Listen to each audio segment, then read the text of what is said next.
హైదరాబాద్ ప్రజలకు రేవంత్ రెడ్డి ప్రభుత్వం కొత్త సంవత్సర కానుకను ప్రకటించింది.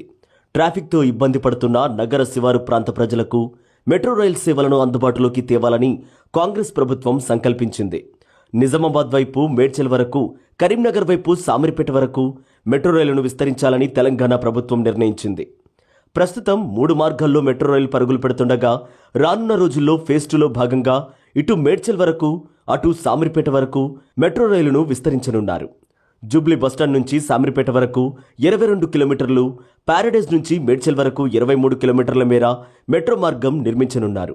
దీనికి సంబంధించిన డిపిఆర్ తయారు చేయాలని మెట్రో అధికారులను సీఎం రేవంత్ రెడ్డి ఆదేశించారు.